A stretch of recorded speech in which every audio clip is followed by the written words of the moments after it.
the Russians can't change us or significantly weaken us. They are a smaller country. They are a weaker country. Their economy doesn't produce anything that anybody wants to buy except oil and gas and arms. They don't innovate. But they can impact us if we lose track of who we are. As I told Russia to stop it and indicated there will be consequences when they do it, the Chinese have in the past engaged in cyber attacks directed at our companies to steal trade secrets and proprietary technology. And I had to have the same conversation with with President Xi, and what we've seen is some evidence that they have reduced, but not completely eliminated, these activities, partly because they can use cutouts. One of the problems with the internet and cyber issues is that there's not always a return address, and by the time you catch up to it, attributing what happened to a particular government can be difficult, not always provable in court, even though our intelligence communities can make an assessment. There was a survey, some of you saw, where,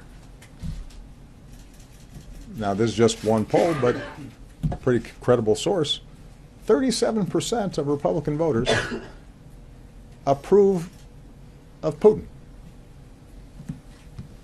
Over a third of Republican voters approve of Vladimir Putin, the former head of the KGB. Ronald Reagan would roll over in his grave. And how did that happen? It happened in part because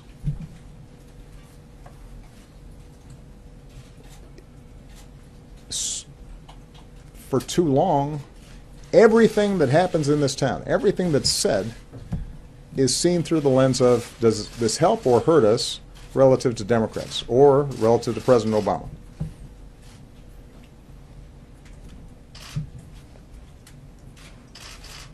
And unless that changes,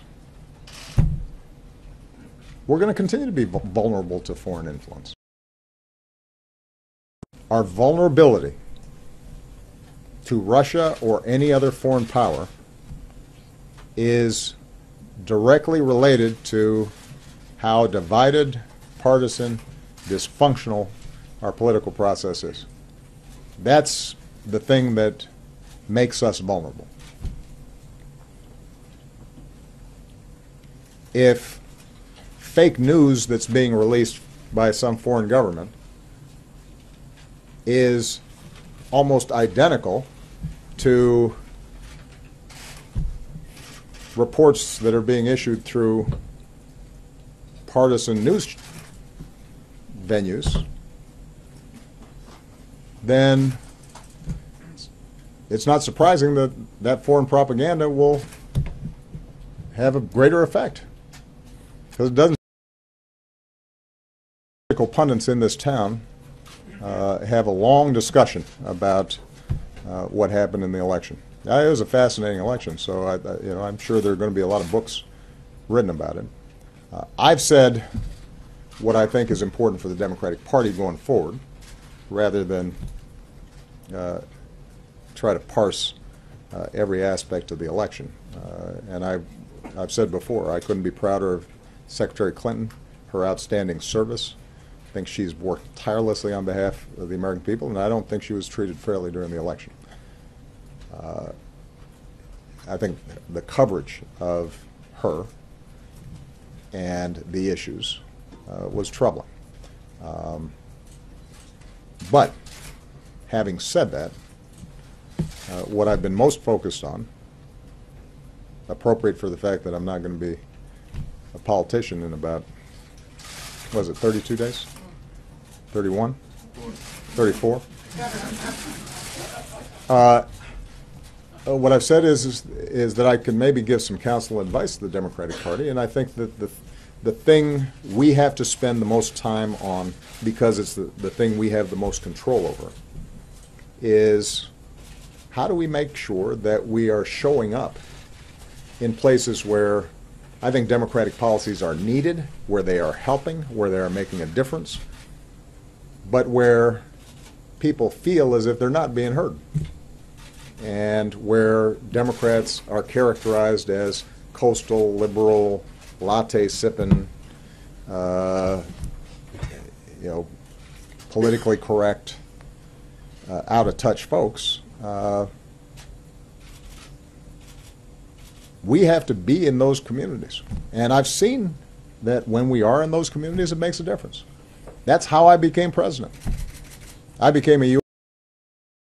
With respect to how this thing unfolded last year, let's just go through the facts pretty quickly. At the beginning of the summer, we're alerted to the possibility that the DNC has been hacked. And I immediately order law enforcement, as well as our intelligence teams, to find out everything about it, investigate it thoroughly, to brief the potential victims of this hacking, to brief on a bipartisan basis the leaders of both the House and the Senate and the relevant intelligence committees.